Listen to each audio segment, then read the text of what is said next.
நமது வாழ்வியல் ஆரோக்கியம் டெலிகிராம் குழுவில் பயணிக்கும் அனைத்து அடியாருக்கும் இனிய ஆத்ம வணக்கம். சிறப்பு விருந்தினருக்கு திருமதி சிவசத்யா அம்மா அவர்கள் நமது குழுவின் சார்பாக வருக வருக என அன்புடன் வரவேற்கிறேன். இன்றைய வகுப்பு நற்சிந்தனைகள் பற்றிய கதைகள். மதுரையிலிருந்து. நன்றி அம்மா. ஸ்டார்ட் பண்ணுங்க. வாழ்வியல் ஆரோக்கியம் டெலிகிராம் சேனலில் பயணிக்கக்கூடிய அனைத்து அடியார்கள் அத்துணை பேருக்கும் என்னுடைய பணிவான வணக்கத்தை தெரிவித்துக் கொள்கிறேன். இன்றைக்கு மிக ஒரு அற்புதமான தலைப்பு, நற்சிந்தனைகள் பற்றிய கதைகள். இப்போ நற்சிந்தனைகள் அப்படின்னு எடுத்துக்கிட்டோம்னா, நம்ம வாழ்க்கையில அன்றாடம் நடக்கக்கூடிய நிகழ்வுகள்ல இருந்து நாம என்ன விஷயத்த, நல்ல சிந்தனைகளை நாம கற்றுக்கொள்கிறோம். வாழ்க்கையை பொறுத்த வரைக்கும் இன்பம் துன்பம் இரண்டுமே கலந்துதான் இருக்கும். அந்த துன்பத்திலிருந்து எப்படி விடுபடுவது என்பதை பற்றி உங்களோடு பகிர்ந்து கொள்ளதான் நீங்க வருகை புரிந்துள்ளேன். இப்போ சில பேரெல்லாம் உழைக்க தெரிந்தும் பிழைக்க தெரியாதவர்களாக இருப்பாங்க. இந்த பழமொழியை நாம கேள்விப்பட்டிருப்போம். உழைக்க தெரிந்தும் பிழைக்க தெரியாதவங்களா இருக்காங்க அப்படின்னு சொல்லி நம்ம கேள்விப்பட்டிருப்போம். அவங்க என்ன பண்ணுவாங்கன்னா, நாள் முழுக்க கடுமையா உழைப்பாங்க. 100 முதல் 400 ரூபாய் வரைக்கும் சம்பாதிப்பாங்க. தொழிலாளர்களாக இருப்பாங்க. அவங்க வாழ்க்கையில என்ன பெரிய மாறுதல்கள் வந்து விட்டன, எப்படி அதை நம்ம ஏத்துக்கிறோம் அப்படின்னு பார்த்தோம்னா, பொதுவா பார்த்தோம் அப்படின்னா எல்லாம் கடுமையா உழைப்பாங்க பாத்துக்கோங்க. ஆனா அவங்களுக்கு அத எப்படி நம்ம வாழ்க்கையை நடத்தணும்ன்ற ஒரு விஷயத்த அவங்க தெரிந்து கொள்ளாமலே இருப்பாங்க. இப்போ ஒருத்தவங்கிட்ட நம்ம பேசுறோம் அப்படின்னா, மனதுல தோன்றியது எல்லாத்தையுமே நம்ம பேசிவிட முடியாது. நம்ம மனசுக்குள்ள 1000 விஷயங்கள், என்ன ஓட்டங்கள் ஓடிக்கிட்டே தான் இருக்கும். ஆனா நம்ம மனசுல நினைச்ச எல்லாத்தையுமே எல்லார்கிட்டையும் பேசிட முடியுமா? நல்லா யோசித்து பாருங்க. பேச முடியாது இல்லையா? அப்போ இந்த உலகத்துல வாய் வச்சு வளர்ந்தவர்களை விட வாயால வீணாகி போனவர்களோட எண்ணிக்கை ரொம்ப அதிகம். உண்மைதானங்க? நீங்க நல்லா யோசித்து பாத்தீங்கன்னா தெரியும். நிறைய பேர் என்ன சொல்லுவாங்க அப்படின்னா, இவன்ட்ட வாய் இருக்குப்பா, அந்த வாயை வச்சு பொழைச்சுக்குவான்ப்பா அப்படின்னு சொல்லுவாங்க. அதை விட இந்த வாயாலே கெட்டு போனவங்க நிறைய பேர் இருக்காங்கன்னு சொல்லுவாங்க. இப்போ இரு முனைகள்லயுமே ஒரு கூர்மையான கத்தி போலதான். ஏன்னா 2 பக்கமுமே அப்படிதான் இருக்கும். எல்லாத்துக்குமே ஒரு சாதுரியம் வேணும். அதுதான் சொல்லுவாங்க, உழைக்க தெரிந்தும் பிழைக்க தெரியாதவன்றத இதை வைத்துதான் சொல்லுவாங்க. இப்போ நல்லாதான் கடுமையா தான் பாவம் உழைக்கிறாரு. ஆனாலும் இவர் வாழ்க்கையில முன்னேற்றமே அடைய முடியல. ஏன் அப்படின்னு கேக்குறவங்களுக்கு விளக்கம் என்ன அப்படின்னா, யாருகிட்டையுமே பேசும்போது ரொம்ப கவனமாக பேச வேண்டிய ஒரு சூழல் இன்றைய காலகட்டம் அப்படி. அப்போ நாம் எல்லா திசையிலிருந்துமே வரக்கூடிய வார்த்தைகளை நாம் உள்வாங்கி கொண்டு அதற்கு தகுந்தா போல நம்ம பேசணும். அப்பதான் நம்ம பொழைக்க முடியும் இந்த உலகத்துல. அப்போ நல்ல சிந்தனைகளை நாம எடுத்துக்கொள்ள வேண்டும். இப்போ குறை சொன்னா கோபம் வரும் பார்த்திருக்கீங்களா? எல்லாருக்குமே பொதுவா பாத்தீங்க அப்படின்னா, ஒரு சிலர்லாம் என்னப்பா என்ன சொன்னாலும் ஏதோ ஒரு குறை சொன்னா ஒரு கோவம் வந்துருது அப்படின்னுவாங்க. நல்லாதான் பேசுனீங்க, ஆனா அதுலயும் கடைசி இப்படி சொல்லிட்டீங்களே அப்படின்னு கேக்குற ஆளுகளும் நம்ம உலகத்துல இருந்து கொண்டுதான் இருக்காங்க. இப்ப 100% முழுமையே இந்த உலகம் எப்படி எதிர்பார்க்கும் அப்படின்னா, எல்லா இடத்துலயுமே எல்லாருமே ரொம்ப கோவப்படாம இருக்க முடியுமா? அது சாத்தியமா அப்படின்னு யோசித்து பார்க்கணும். ஆனா அப்படி கோவப்படுறதுனால நமக்கு என்ன நன்மை கிடைக்குது, அதை ஒரு நிமிஷம் சிந்திச்சு பார்த்தோம் அப்படின்னா அந்த கோபத்தை நாமளே கட்டுப்படுத்திக்கலாம். உண்மைதானங்க? நல்லா யோசித்து பாருங்களேன். கோபம் ஒரு அத ஒரு விஷயமா சொல்லுவாங்க, கோவம் உள்ள இடத்துலதான் குணம் இருக்குன்னு சொல்லுவாங்க. ஆனாலுமே அந்த கோபமானது எந்த இடத்துல, எந்த நேரத்துல அந்த கோபத்தை நம்ம வெளிப்படுத்தணும்ன்ற ஒரு விஷயத்த நாம தெரிஞ்சு கொள்ளணும். அது தெரிந்து கொள்ளாமல் நாம எப்ப வேணாலும் கோபத்தை வெளிப்படுத்தி விட முடியாது. அதை எல்லாரும் ஏத்துக்கவும் மாட்டாங்க. குறை சொல்பவர்கள் மேதாவித்தனத்தை காட்டுறாங்க. எப்படியாக இருந்து விட்டு போனாலும் சரி, மித்தவங்க எப்படி இருந்து விட்டு போனாலும் சரி, நாம கோபத்தை குறைத்து கொள்ளணும். நான் குறை சொன்னா தானே நமக்கு கோவம் வருது. குறை சொல்லாத அளவு நாம நல்ல சிந்தனைகளை நாம செஞ்சுட்டு போவோமே அப்படின்ற ஒரு எண்ணம் நமக்கு வேணும். அதே போல பார்த்தோம் அப்படின்னா, இப்போ நமக்காக செலவு செய்யறவங்கள நமக்கு ரொம்ப பிடிக்கும். உண்மைதானங்க? இப்போ நமக்காக பிறர் செலவு செய்யும்போது நமக்கு ரொம்ப சந்தோஷமா இருக்கும். ஆஹா! அவங்களுக்கு நல்ல மனசே! அப்படின்னு சொல்லி பாராட்ட தோணும். ஆனா, ஒரு நிமிஷம் நம்ம யோசித்து பார்க்கணும். செலவு செய்றவங்களுக்கு அதுல மகிழ்ச்சி தானா? உண்மையிலே அவங்க மகிழ்ச்சியோட தான் நமக்காக செலவு செய்றாங்களா? உண்மையிலே அப்படி மகிழ்ச்சியோடு செலவு செய்றவங்க நமக்காக கிடைச்சாங்க அப்படின்னா, உண்மையிலே நம்ம குடுத்து வச்சவங்கன்னு தான் சொல்லணும். ஏன்னா, எந்த ஒரு எதிர்பார்ப்புமே இல்லாம நமக்காக உதவி செய்றாங்க பாருங்களேன்! அப்படிப்பட்ட நபர்கள் கிடைப்பது என்பது ஒரு மிகப்பெரிய விஷயம் தான். அந்த மாதிரியான நட்ப நம்ம என்னைக்குமே விட்டுறக்கூடாது. அதே நேரத்துல எல்லா நேரத்திலயும் நமக்காக உதவி செய்றாங்க. அவங்களுக்காக நாம ஒரு வாய்ப்பை ஏற்படுத்தி, நம்மளால முடிஞ்ச ஒரு உதவிகள நாமளும் அவங்களுக்கு செய்யணும். இதுதாங்க ஒரு நல்ல சிந்தனைகள். ஒரு விஷயத்துல இருந்து நாம நல்ல சிந்தனைகளை நாம எடுத்துக்கொண்டே இருக்க வேண்டும். நாம செலவழிப்போம். அவங்களா கேட்கட்டும் அப்படின்னு சொல்லி இருக்கக்கூடாது. இன்னொரு விஷயம், ஒருவேள எப்படி நம்ம நான் உங்களுக்காக செலவு செய்றேனே அப்படின்னு சொல்லி நாம அவங்க கிட்டனாலும் சொல்லணும். அப்பதான் அவங்க மத்தவங்களிடத்துல அவங்க சொன்னாங்க. இருந்தாலும் எனக்கு மனசு கேட்கல. அவங்க கேட்க தான் செஞ்சாங்க அப்படின்ற விஷயத்தையாவது அவங்க புரிஞ்சுட்டு மத்தவங்கட்ட சொல்லுவாங்க. ஆனா, இதிலிருந்து என்ன விஷயம் அப்டின்னா, ஒரு நல்ல உறவு தொடர்றதுக்கு இது ஒரு அருமையான வழி அப்டின்னு தான் சொல்லணும். சோ அந்த மாதிரி நெறைய விஷயங்கள, நல்ல சிந்தனைகளை நாம எப்பயுமே நம்மளோட வாழ்க்கையில நாம எடுத்துக்கொண்டு செல்லணும். இதுதான் ஒரு மிகப்பெரிய விஷயமாக நாம ஒவ்வொரு காலகட்டத்திலும் நமக்கு தேவைப்படுகிற நல்ல சிந்தனைகள். ஏன்னா, இன்றைய காலகட்டத்தில பார்த்தீங்க அப்டின்னா, நாம எந்த செயலை செய்தாலும் அதற்கான பலனை இந்த அ உலகத்தில் இந்த அ காலகட்டத்திலே நாம் அனுபவிக்கக்கூடிய விஷயங்கள். அப்போ நம்மளோட கர்மா என்பது நம்மளோட சிந்தனைகள், நம்மளோட எண்ண ஓட்டங்கள், நாம செய்கிற செயல்கள் இதை பொறுத்து தான் அமைகிறது. அப்போ நம்ம என்னனாலும் இப்போ நம்ம சொன்னது மாரி யார்கிட்ட எது வேணாலும் பேசிற முடியுமா? கண்டதையும் கண்டவங்கட்ட நம்ம சொல்ல முடியுமா? ஏதாவது பேசிக்கொண்டே இருக்கணும் அப்படின்றதுக்காக நம்ம எதையுமே சொல்ல முடியுமா? அப்படிலாம் சொல்லவே முடியாது. இப்போ நம்மளோட எண்ண ஓட்டங்கள் எல்லாமே அடுத்தவங்களோட மனநிலைமைய நாம புரிஞ்சுகிட்டு, அதுக்கு தகுந்த மாரி தான் நம்ம செய்யணும். நம்மளோட மனசு எப்பவுமே பார்த்தீங்க அப்டின்னா, இன்பத்த தாங்க நாடும். அது இயற்கையான ஒரு விஷயம் தானே! அப்போ இன்பத்த தேடுறது நம்மளோட விஷயம். நம்ம என்ன நெனைப்போம், துன்பமே நமக்கு வரக்கூடாது அப்டின்னு சொல்லி நம்மளோட எண்ணமானது எதிர்பார்க்குது. ஆனா, அது எப்படி சரியாக இருக்கும்? 2மே கலந்தது தானே வாழ்க்கை. ஒவ்வொரு துன்பமும் சரி, நாம சந்திக்கக்கூடிய வேலையில படாத பாடுபடுத்தி எடுக்கும். நம்மள ஒரு என்ன சொல்றது? இந்த இப்ப அடிக்கிற அக்கினி வெயில் மாரி, அக்கினி வெயில் ஆரம்பித்து விட்டதுன்னு சொல்றாங்கல்ல, அந்த மாதிரி அவ்வளவு ஒரு துன்பம் வந்துச்சுன்னு வச்சுக்கோங்களேன், தொடர்ந்து வந்துகிட்டே இருக்கும் அப்டின்னுலாம் சொல்லுவாங்க. அப்போ அவங்கவங்க துன்பத்துக்கு யாரு காரணம் அப்படின்னு தேடி தேடி போய் நம்ம இவங்க தான் காரணம், இவங்க தான் காரணம்னு நம்ம சொல்லிட்டு இருக்க முடியுமா? முடியாது. அப்போ நமக்கு வரக்கூடிய துன்பங்கள், சில துன்பங்கள் பார்த்தீங்க அப்டின்னா, ஏற்படுறது அதுவாவே ஏற்படும். சில துன்பங்கள் நாமளாவே வரவழைத்துக்கிற துன்பங்களும் இருக்கு. அப்போ அந்த துன்பத்த நம்ம விட்டு விலகணும் அப்டின்னா, நல்ல சிந்தனைகளை, நற்சிந்தனைகளை நம்ம மனதுக்குள்ள எழுப்பணும். ஏன்னா, இந்த பிரபஞ்சமானது நாம என்ன நல்ல விஷயங்கள யோசிச்சோம் அப்டின்னா, கண்டிப்பா நல்ல விஷயங்கள் நடக்கும். நம்மளோட எண்ண ஓட்டங்கள், நம்ம சிந்தனைகள் எல்லாம் தீயதாவே இருந்துச்சு அப்டின்னா, தீயதாவே நடக்கும். வேற ஒண்ணும் இல்லங்க. இன்னைக்கு நடந்த ஒரு சின்ன ஒரு விஷயத்த தான் நான் உங்களோட பகிர்ந்துக்க போறேன். காலையில அதான் நம்மளோட எண்ணம் எப்படி இருக்கு பாருங்க.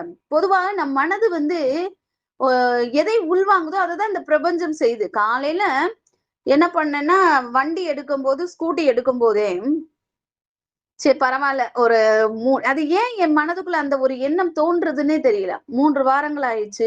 பரவால்ல. வண்டி எ பஞ்சர் கிஞ்சர் ஆகக்கூடாது. நல்லபடியா போகணும் அப்படின்னு சொல்லி வண்டி எடுத்துட்டு ஒரு கோயிலுக்கு வேண்டிய சூழ்நிலை.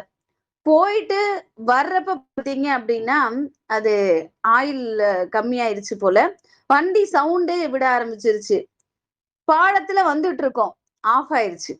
அப்போ நான் யோசிக்கிறேன், காலையில உன்னோட எண்ண ஓட்டம் என்னவா இருந்தது?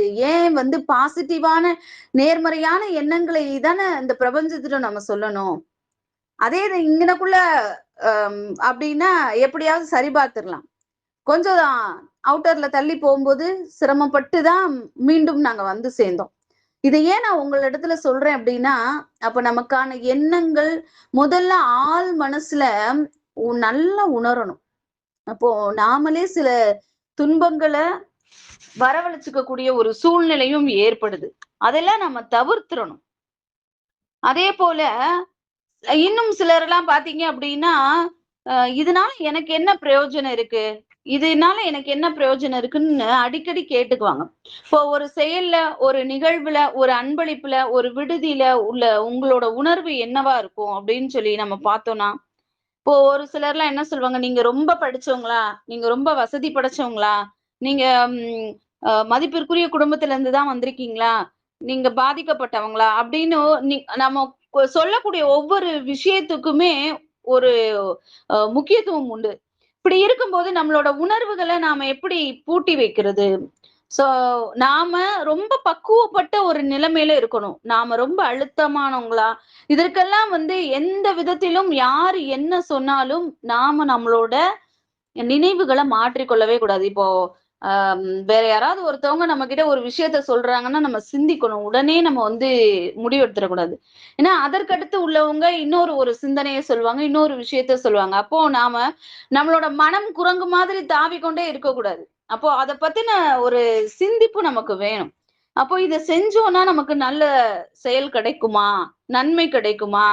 அதோட பிரதிபலிப்பு நமக்கு எப்படி இருக்கும்? அப்படின்றதெல்லாம் நம்ம உணர்ந்து செய்யணும். அதுதான் ஒரு மிகப்பெரிய ஒரு விஷயமா எடுத்து சொல்லப்படுது. அது மட்டும் கிடையாது. இப்போ நாம பேசுற வார்த்தைகள் இருக்கு பாருங்களேன். நமக்கு எதிராகவே நாம பேசக்கூடிய வார்த்தைகள் திரும்பும். இத ஏன் வந்து நான் உங்களோட பகிர்ந்துக்கிறேன் அப்படின்னா, இப்ப நம்ம பேசக்கூடிய வார்த்தைகள்ல பிரபஞ்சமானது நமக்கு திரும்ப நம்ம நம்மளோட எண்ணங்கள எப்படி சொன்னோம்? அதே போல நம்மளோட வார்த்தைகளையுமே இந்த பிரபஞ்சம் நம்ம வாயிலிருந்து வரக்கூடிய வார்த்தைகளையுமே உற்று கவனிக்குமாம். அதுதான் சொல்லுவாங்க, செவுத்துக்கும் காது இருக்குன்னு சொல்லுவாங்க இல்லையா? நம்ம பேசக்கூடிய ஒவ்வொரு விஷயமுமே நமக்கு தான் தெரியும் அப்படின்னு நாம நினைச்சுக்கிட்டு இருப்போம். ஆனா நம்மை சுற்றி இந்த பிரபஞ்சமானது எல்லா வார்த்தைகளையும், எல்லா இதையும் வேவ்ஸ் மாரி தொடர்ந்து கேட்டுக்கிட்டே தான் இருக்கும். அப்போ நம்மளோட மனம், ஆழ்மனம், நம்ம சிந்தனை, எண்ணம், செயல் இது எல்லாமே சரியாக இருந்தால் மட்டும் தான் நம்மளோட நாம என்ன நினைக்கிறோமோ அத வெற்றி பெற முடியும். நம்மளோட இலக்க நாம அடைய முடியும். இத நம்ம ரொம்ப கவனத்துல கொள்ள வேண்டிய ஒரு விஷயம். அப்போ நமக்கு எதிராகவே திரும்பக்கூடிய நம்ம வார்த்தைகள் அப்படின்றப்போ, அதுல எவ்வளவு கவனமா இருக்கணும். நல்லா யோசித்து பாருங்களேன். அத ஏன் சொன்னேன்? இத இப்படி புடிச்சுக்கிட்டு ஏன்னா ஒரு வார்த்தை இப்போ நாம ஒரு வார்த்தை சொல்லிட்டோம்னு வச்சுக்கோங்களேன், நம்ம தெரிஞ்சவங்களா இருக்கட்டும், தெரியாதவங்களா இருக்கட்டும், "நீங்க இப்படி பேசிட்டீங்களே! இந்த வார்த்தைய நீங்க சொல்லுவீங்கன்னு நான் எதிர்பார்க்கவே இல்லையே!" அப்படின்னு புடிச்சுக்குவாங்க. இதே இது வந்து வீட்ல இருக்கக்கூடிய கணவரிடத்திலோ, இல்ல கணவன் மனைவியிடத்திலயோ, இல்ல பக்கத்துல யார்ட்டயோ ஒருத்தவங்கட்ட ஒரு விஷயத்த சொன்னாங்கன்னா, வீட்ல சண்டை வர்றதுக்கு முதற் காரணமா என்ன இருக்கும்? "இத ஏன் இப்படி சொன்னீங்க?" அப்படின்றதுலயே தான் அந்த நாள் முழுவதும் ஓடும். அப்போ ஒரு தொழில் பேச்சுவார்த்தையா இருக்கட்டும், ஒரு குடும்ப தொடர்பு உறவு தொடர்பான பேச்சுவார்த்தையா இருக்கணும். எல்லா விஷயங்கள்லயுமே நம்மளோட உள்ளங்கைய பிரித்து வெளிப்படையா எல்லா விஷயத்தையுமே நம்ம பிரிச்சு பேசிட முடியாது இல்லையா? சில உண்மைகளும், சில ரகசியங்களும், சில எல்லாமே வந்து உரிய நேரத்துல தான் நம்ம வெளிப்படுத்த முடியும். அப்போ எந்த விஷயத்த நம்ம பேசுறதாக இருந்தாலும், நம்ம வாயில இருந்து வரக்கூடிய வார்த்தைகள் ரொம்ப ரொம்ப முக்கியமான வார்த்தைகள். ஏன்னா, அந்த வார்த்தைகளே நமக்கு எதிராக திரும்பக்கூடிய ஒரு விஷயமாகவும் இருக்கும். அப்போ நாம வந்து நம்மளோட உடல், உயிர் எல்லாமே வந்து க சேர்ந்தது. அப்போ நம்மளோட எண்ணங்கள், நம்ம செயல், சொல் இது எல்லாம் கலந்திருக்கனால, நாம என்ன செஞ்சாலும் நல்லதையே நம்புவோம். எதிர்பாராத ஏமாற்றம் ஏற்பட்டாலும் கூட, எப்படினாலும் சமாளிப்போம் என்று அணுகினோம்னு வச்சுக்கோங்களேன். இந்த வெற்றிக்கான அணுகுமுறை. அது நாம தெரிஞ்சு வச்சுக்கணும். அப்படி போனா மட்டும் தான் நம்மளோட வாழ்க்கையில வந்து ஜெயிக்க முடியும். இன்னொரு விஷயம் என்ன அப்படின்னா, இப்போ நம்ம விதைக்காமல் ஒரு விளைச்சலை எதிர்பார்க்க முடியாது இல்லையா? நாம ஒரு ஏதோ ஒரு விஷயத்த நம்ம வந்து இது வயல்லயே இப்போ வந்து நம்ம வந்து ஒரு நெல்ல விதைக்கிறோம். ஏதோ ஒரு சோளம், கம்பு இப்படி விதைக்கிறோம் அப்படின்னா, நாம விதைச்சா மட்டும் தான் அதான பலன நம்ம எதிர்பார்க்க முடியும். விளைச்சல் விதைக்காமலே நம்ம விளைச்சலை எதிர்பார்க்க முடியாது. இத ஏன் நான் உங்களுக்கு சொல்றேன் அப்படின்னா, இப்போ நம்மளோட மனதுல பொறாமை என்பது எப்பயுமே வந்து இயலாமையோட ஒரு மறு வடிவம் தான் சொல்லுவாங்க. யாரு வந்து பொறாமைப்படுவாங்க அப்படின்னா, நம்மளால முடியாது, அடுத்தவங்க செய்றாங்க அப்படின்னு சொல்லி அவங்க மேல நம்ம பொறாமைப்படுறோம்னா என்ன அர்த்தம் அப்படின்னா, நம்மளால அது முடிஞ்சா நம்ம பொறாமைப்படவே மாட்டோம். நம்மகிட்ட ஒரு பொருள் இல்ல, அவங்க வச்சிருக்காங்க, நாம உழைச்சு அந்த பொருள வாங்குவோன்ற எண்ணம் வேறு. அவன் வச்சிருக்கானே அப்படின்னு சொல்லிட்டு நம்மகிட்ட இல்லையே, அப்போ நம்ம மீது நமக்கு நம்பிக்கை இல்ல. அப்போ இந்த பொறாமை குணம் இருக்கு பாருங்களேன், அதுதான் இயலாமையோட மறுவடிவம்னு சொல்றோம். நான் நல்லா இல்ல, இவன் மட்டும் நல்லா இருக்கானே, நான் இப்படி வீணா போயிட்டேன். அந்த சிந்தனை கோணத்துல உள்ள அந்த பொறாமை உணர்வ எந்த விதத்திலயும் நியாயப்படுத்தவே முடியாது. இப்போ அதுக்கு உதாரணமா என்ன சொல்லுவாங்க அப்படின்னா, இப்போ ஒரு தாயோட வயித்துல பிறந்த அத்தனை குழந்தைகளுமே ஒரே மாதிரியே இருப்பது கிடையாது. இவர்கள் வளர்ந்து, உயர்ந்து மூவர்ன்னு வச்சுக்கோங்களேன். அதுல வந்து இப்போ 2 பேர் அதிர்ஷ்டமானவங்களா இருப்பாங்க. ஒருத்தருக்கு அதிர்ஷ்டம் கம்மியா இருக்கும். ஒருத்தவங்க தன் அ பிறக்கும்போது தாய் தந்தையர் நல்ல ஒரு நிலைமைக்கு வந்திருப்பாங்க.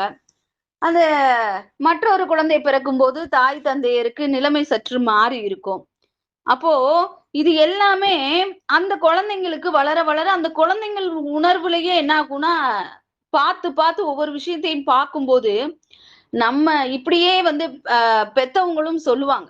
"நீ வளர்ந்த பிறகு தான்ப்பா எனக்கு நான் நல்லா இருக்கேன்." அப்படின்னு ஒரு குழந்தைய வச்சுக்கிட்டே, இன்னொரு குழந்தைட்ட சொல்லும்போது, அந்த குழந்தைக்கு அந்த மனநிலைமை எப்படி இருக்கும் அப்படின்னா, அப்புறம் நம்மள வந்து குறைத்து மதிப்பிடுவது போல தான் இருக்கும். இப்போ தோற்றத்துக்கான வளராததுக்கான காரணமா கூட இத வந்து அவங்க பயன்படுத்துவாங்க.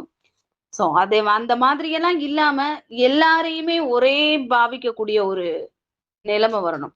அதே போல இப்போ நம்ம வெற்றிய எடுத்துக்கிட்டோம்னு வச்சுக்கோங்களேன். வெற்றிய வந்து சில பேர் என்ன பண்ணுவாங்கன்னா, அ இந்த கடையில கிடைக்கிற கத்திரிக்காய் மாரி நெனச்சுக்கிட்டு இருப்பாங்க. நம்ம போனோனே வாங்கிட்டு வந்துரலாம் அப்படின்னு சில பேர் நெனைப்பாங்க.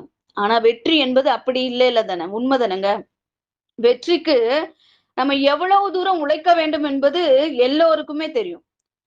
ஏன்னா கடின உழைப்பு இருந்தால் மட்டும் தான் நம்ம வெற்றின்றத அடையவே முடியும். அததான் சொல்லுவாங்களே, நான் உழைச்சு உழைச்சு ஓடா தேய்ஞ்சு போயிட்டேன்னு கூட சொல்லுவாங்க. இப்போ எல்லாத்தையுமே ஒரு க கல்யாணத்த கட்டிப்பாரு, வீட்ட கட்டிப்பாருன்னு சொல்லுவாங்க இல்லையா? கல்யாணத்த நடத்திப்பாரு, வீட்ட கட்டிப்பாரு. அப்ப அந்த அளவுக்கு ஒரு விஷயத்த நாம வந்து முடிக்கணும் அப்டின்னா, எவ்வளவு சிரமப்பட்டு நாம முடிக்க வேண்டியிருக்கு. எல்லாம் நல்லபடியா நடக்கணும். விழா வந்து பேசணும். எல்லாரு ஏன்னா அங்க விழாவிற்கு வருகிறவர்கள் நெறைய பேர் வருவாங்க. அப்ப அவங்களெல்லாம் வாழ்த்தி செல்லணும். இல்லையா? நல்லா பண்ணியிருக்காங்க. திருமணம் நல்லா நடந்துச்சு. இந்த விஷயம் நல்லா நடந்துச்சு. அப்படின்னு நம்ம காதுபட பேசணும் அப்படின்னு நினைக்கிற ஒரு விஷயமாக தான் போயிட்டு இருக்கு. அப்போ இதே போல நம்மளோட வெற்றி இலக்க அடையாளம் காட்டுகிற பல கட்டத்துல வெற்றியோட அறிகுறிகள் நமக்கு தெரிஞ்சிரும். அப்போ நாம எப்படி இருக்கணும்? வெற்றியை பரபரப்பாக்கிக் கொள்ள வேணும். அப்படின்னா நம்ம நல்லா உழைக்கணும். இப்போ ஆனா நல்லா யோசித்து பார்த்தோம்னா, தோல்விய விட மோசமானது எது தெரியுமா? தோல்விய விட மோசமான விஷயம் என்ன அப்டின்னா, தோல்வி என்பது எப்பயுமே பல நேரங்கள்ல நம்மளுக்கே தெரியும். ரொம்ப கேவலமா இருக்கும், அவமானமா இருக்கும். நாம வந்து அத ரொம்ப கஷ்டப்பட்டு தான் வந்து அத நம்ம இது பண்றோம். இப்போ தோல்வி என்பது சீண்டப்பட்ட அந்த மரவட்டை போல, நத்தை போல மனதை சுருளச் செய்தும், நமக்குள்ள இருக்கிற அந்த ஆற்றலை சுருங்கச் செய்யுது. ஏன்னா, ஒரு முறை தோல்வி கண்டுட்டாங்கன்னு வச்சுக்கோங்களேன், உடனே நாம என்ன பண்ணிருவோம், நமக்கு மட்டும் ஏன் இப்படி ஆகுது? அப்படின்லாம் அந்த எண்ணத்தெல்லாம் விட்டுறணும். நல்ல சிந்தனைகளை நாம உள்வாங்கிக்கிட்டே தான் இருக்கணும். அதுதான் நமக்கு இந்த ஆற்றல், மனோதைரியம் இதெல்லாம் நம்ம வளர்த்துக்கணும். அதுதான் நல்ல சிந்தனைகள். இப்போ நாம காலையில எந்திரிச்சவனையும் நம்மளோட ஆற்றலை இந்த சுத்தி இருக்கக்கூடிய பிரபஞ்சத்தில இருந்து நாம ஆற்றலை உட்கிரத்து கொள்ளணும். சில நேரங்கள்ல தோல்வி ஏற்படலாம். ஆனா எல்லா நேரத்திலையும் தோல்வி ஏற்படுவது என்பது ஏற்றுக்கொள்ள முடியாத ஒரு விஷயம்தான். அப்போ இந்த தோல்வியை விட மோசமானது என்ன அப்படின்னா, நம்மளோட மனது அதை அப்படியே சுருள செஞ்சிரும்.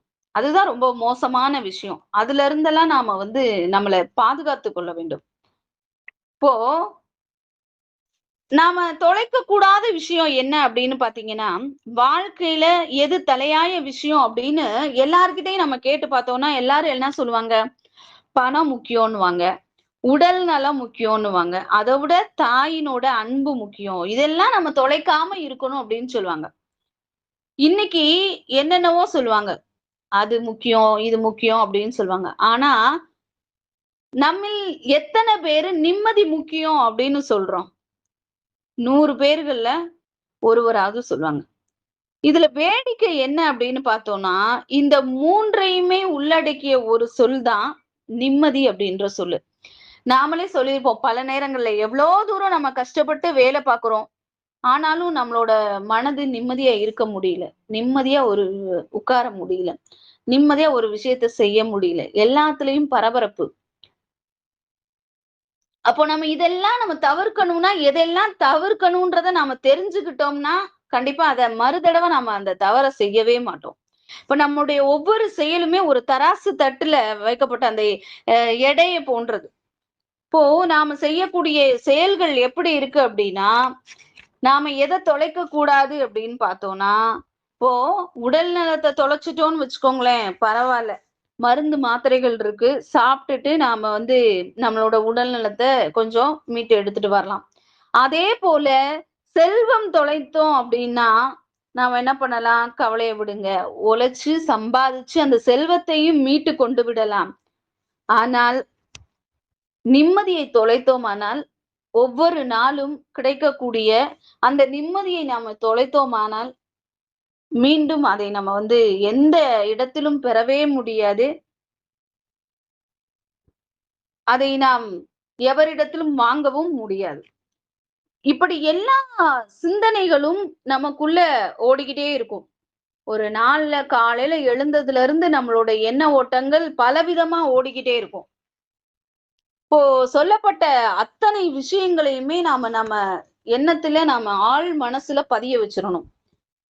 இப்ப நம்ம சொன்ன விஷயங்கள்லாம் யோசித்து பார்த்தோம்னா, ஒவ்வொருத்தவங்களுக்கு உழைக்க தெரிஞ்சிருக்கும், பிழைக்க தெரியாதுன்னு சொல்லுவாங்க. அதுக்கான காரணத்தையும் நான் உங்ககிட்ட பகிர்ந்தேன். அப்போ குறை சொன்னா கோபம் வருது. அந்த கோபத்த குறைக்கணும். நல்ல சிந்தனைகள நம்ம மனதுக்குள்ள கொண்டு வரணும். அதே போல அவசரத்தால எவ்வளவோ அவதிகள் நாம பட்டிருப்போம். அப்ப அவசரப்படக்கூடாது. பொறுமை காத்து நிதானமா நம்ம செயல்படணும். நமக்கு வருகின்ற துன்பங்கள் நாம நமக்கு ஏற்படுகின்ற துன்பங்கள் நம்மளே வரவழைத்துக் கொள்கின்ற துன்பங்கள்னு இருக்கு. அப்போ அத நாம அறிந்து அதற்கேத்த மாதிரி செயல்படணும். வெற்றி ஏன் நம்மள விட்டு விலகி போகுது அப்படின்றத நாம உணர்ந்துக்கணும். இந்த விஷயங்கள் எல்லாத்தையுமே நம்ம யோசிச்சு நம்மளோட மனதுக்குள்ள ஒருமுகப்படுத்தி நம்ம கொண்டு நம்மளோட வாழ்க்கையில இந்த விஷயங்களை எல்லாத்தையுமே அடி போட்டு நம்மளோட எண்ணங்களை தூய்மைப்படுத்திக்கிட்டோம் அப்படின்னா கண்டிப்பா நம்மளோட வாழ்க்கையில ஏறுமுகம் தான். எப்பொழுதுமே நம்ம மகிழ்ச்சியா இருக்கலாம். எந்த ஒரு விஷயமாக இருந்தாலும் உங்களுக்கு அந்த நேரத்துல டிப்ரெஷனா ஆகுதா, ரொம்ப உங்களுக்கு மன உளைச்சல் ஆகுதா, அது எல்லாத்தையுமே கொஞ்சம் ரிலாக்ஸ் பண்ணிட்டு பொறுமையா உட்கார்ந்து நிதானமா யோசிச்சு முடிவெடுங்க. நல்ல சிந்தனைகளை சிந்திச்சுக்கிட்டே இருங்க.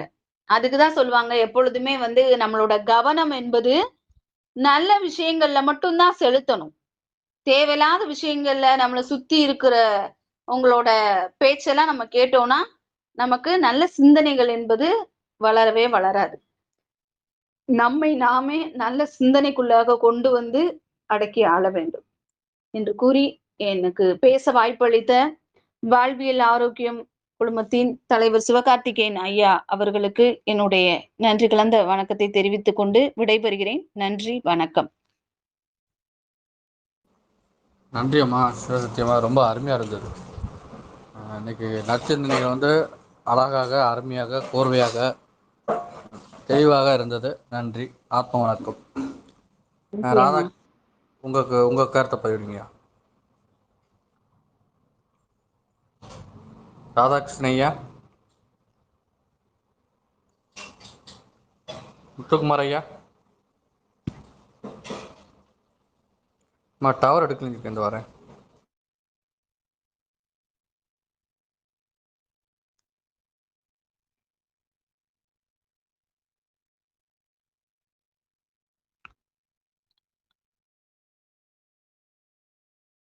மைக் ஆஃப் பண்ணிருங்கண்ணா. ரெக்கார்டிங் ஆஃப் பண்ணிருங்க.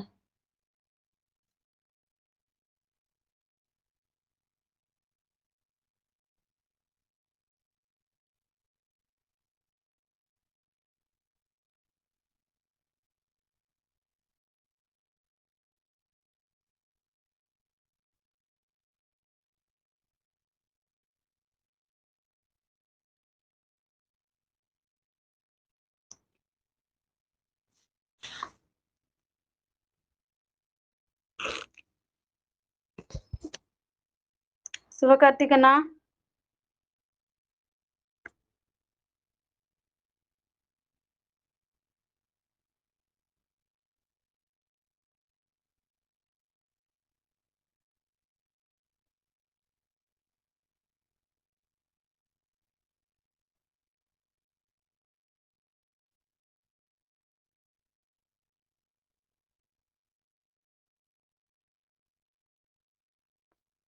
முத்துக்குமார் அண்ணா,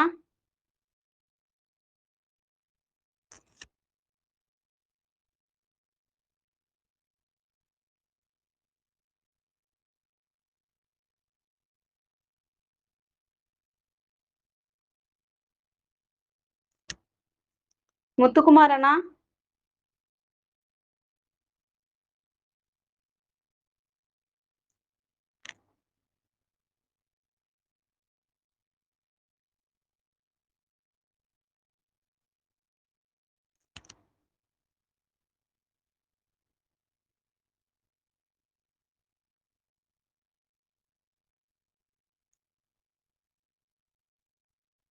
சிவகார்த்திகண்ணா.